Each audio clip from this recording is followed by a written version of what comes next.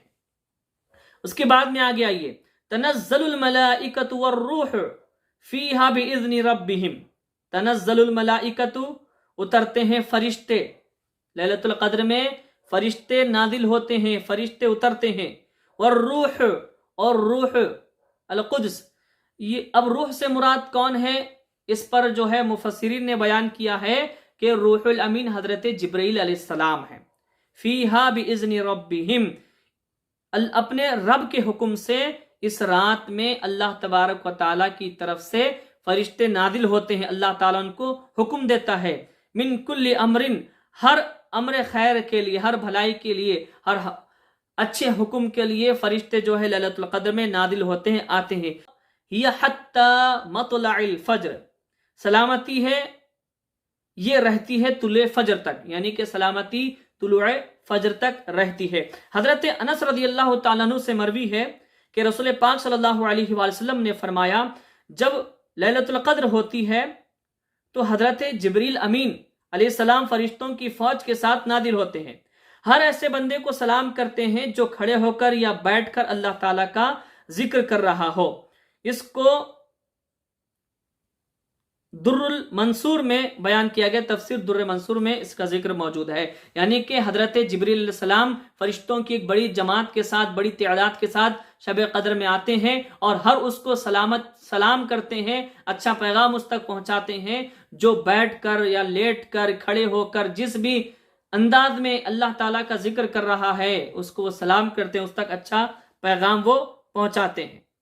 یعنی ایسے امر کے ساتھ وہ نازل ہوتے ہیں جو ہر ناپسندیدہ چیز سے سلامتی کا موجب ہوتا ہے۔ ظاہر یہی ہے کہ اس امر سے مراد رحمت اور برکت ہے جو اعمال کے اجر کے طور پر متحقق ہوگی، یعنی کہ برائیوں کو، پریشانیوں کو فرشتے اللہ تبارک و تعالیٰ کے حکم سے دور کرنے کے لیے آتے ہیں، اللہ کی رحمتیں ان پر نچھاور کرنے کے لیے آتے ہیں۔ اللہ تعالیٰ کی طرف سے یہ سب کچھ ہوتا ہے کیونکہ اللہ تبارک و تعالیٰ خود ان کو ایسے کرنے کا حکم دیتا ہے۔ اسی طرح اس سے مراد وہ سکینہ ہے، یعنی وہ سکون اور وہ راحت ہے جو اللہ تعالیٰ کا ذکر کرنے والے مومنوں پر نازل ہوگی۔ اس رات میں اللہ تبارک و تعالیٰ کی طرف سے اللہ تعالیٰ ان پر رحمت اور سکون کو نازل کرے گا۔